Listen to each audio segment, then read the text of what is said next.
ನಮಸ್ತೆ ವೀಕ್ಷಕರೇ, ಉತ್ತರ ಕರ್ನಾಟಕದ ಅಡುಗೆ ಮನೆಗೆ ಸ್ವಾಗತ. ಇವತ್ತು ನಾನು ಮಾಡಿ ತೋರಿಸುವ ರೆಸಿಪಿ ರಾಗಿ ಹಿಟ್ಟಿನ ದೋಸೆ. ರಾಗಿ ದೋಸೆ ಮಾಡಲು ಬೇಕಾಗಿರುವ ಸಾಮಗ್ರಿಗಳು: ಮೊದಲನೇದಾಗಿ ಅರ್ಧ ಕಪ್ ರಾಗಿ ಹಿಟ್ಟು, ಅರ್ಧ ಕಪ್ ಉದ್ದಿನಬೇಳೆ ಹಿಟ್ಟು, 1 ಕಪ್ ಈರುಳ್ಳಿ, 2 ರಿಂದ 3 ಸಣ್ಣದಾಗಿ ಕತ್ತರಿಸಿದ ಹಸಿಮೆಣಸಿನಕಾಯಿ, 1 ಕಪ್ ಮಜ್ಜಿಗೆ, 1 ಟೇಬಲ್ ಸ್ಪೂನ್ ಉಪ್ಪು, ಸ್ವಲ್ಪ ಕೊತ್ತಂಬರಿಯನ್ನು ತೆಗೆದುಕೊಳ್ಳಿ. ಈಗ ರಾಗಿ ದೋಸೆ ಮಾಡುವ ವಿಧಾನ: ಮೊದಲನೇದಾಗಿ ಅರ್ಧ ಕಪ್ ರಾಗಿ ಹಿಟ್ಟನ್ನು ಹಾಕಿ, ಅರ್ಧ ಕಪ್ ಉದ್ದಿನಬೇಳೆ ಹಿಟ್ಟನ್ನು ಹಾಕಿ, 1 ಕಪ್ ಸಣ್ಣ ಕತ್ತರಿಸಿದ ಈರುಳ್ಳಿಯನ್ನು ಹಾಕಿ, ಸಣ್ಣ ಕತ್ತರಿಸಿದ ಹಸಿಮೆಣಸಿನಕಾಯಿಯನ್ನು ಹಾಕಿ, 1 ಟೇಬಲ್ ಸ್ಪೂನ್ ಉಪ್ಪನ್ನು ಹಾಕಿ, 1 ಕಪ್ ಮಜ್ಜಿಗೆಯನ್ನು ಹಾಕಿ ಚೆನ್ನಾಗಿ ಮಿಕ್ಸ್ ಮಾಡಿ.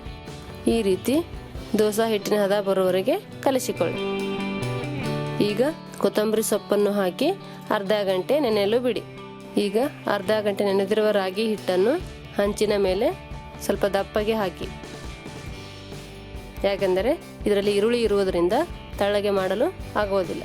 ಈ ರೀತಿ ದಪ್ಪಗೆ ಹಾಕಿ ಒಂದು ಸ್ವಲ್ಪ ಎಣ್ಣೆಯನ್ನು ಹಾಕಿ ಎರಡೂ ಬದಿ ಬೇಯಿಸಿ. ರಾಗಿ ದೋಸೆ ಕಾಯಿ ಚಟ್ನಿ ಜೊತೆಗೆ ಆದರೂ ತಿನ್ನಬಹುದು, ಇಲ್ಲ ಚಟ್ನಿ ತುಪ್ಪ ಹಾಕಿಕೊಂಡು ತಿನ್ನಬಹುದು.